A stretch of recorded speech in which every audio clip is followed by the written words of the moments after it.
What do you do when you're a French king who's deep in debt and in desperate need of more money to fund your wars against England, but no one is willing to lend you any? Well, if you ask Philip IV, the answer is simple. You bring down the Knights Templar. Let's talk about the dramatic fall of the Knights Templar, and if you're a fan of history, then don't forget to hit the follow and let me know in the comments what sort of content you want to see. The Order of the Poor Fellow Soldiers of Christ and of the Temple of Solomon, also known as the Knights Templar, were founded in 1119 by a Frenchman named Hugh de Payne. The Knights Templar were initially tasked with protecting religious pilgrims in the Holy Land. In 1139, Pope Innocent II issues the Omni Datum Optimum, which gave the Templars extraordinary privileges and meant that they were only answerable to the Pope. Although they started as a poor monastic order, the Templars would go on to become one of the most powerful and richest military orders in history. Alongside fighting in the Crusade, this military order laid the foundations of the modern banking system. In 1291, Acre, the last Crusader state, fell to the Mamluk forces. This forced the Templar to relocate their headquarters to Cyprus. Due to the role that they played in the Crusades, the Templars would go on to take the brunt of the criticism for the fall of the Crusader states. And with the loss of the Crusader states, their very existence came into question. Over the following decades, the Templars were able to maintain their wealth and influence. However, it will not be long before all of this begins to change. Enter the villain of our story, King Philip IV of France. Philip IV is deeply indebted to the Templars after wars with England. When Philip goes to ask the Templars for more money, they say no. And he is not happy about this. The year is 1305 and Pope Clement V,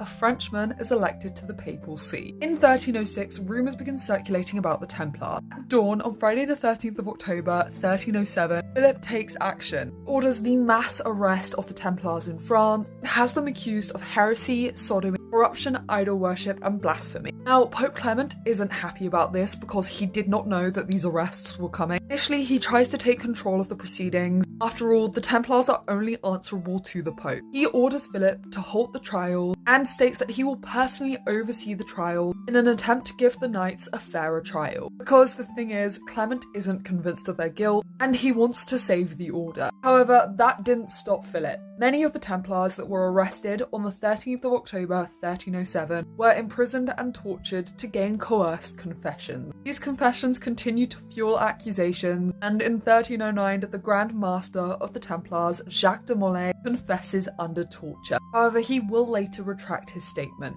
In 1310, 54 of the Templars who recanted their statement were burnt at the stake. The following year, Pope Clement V holds the Council of Vienne. Many of the clergy, including Clement, who were present at Vienne, wanted to acquit the Templars. However, Philip wanted to ensure that the order was permanently suppressed. So he turned out with an army to ensure that he got the answer that he wanted.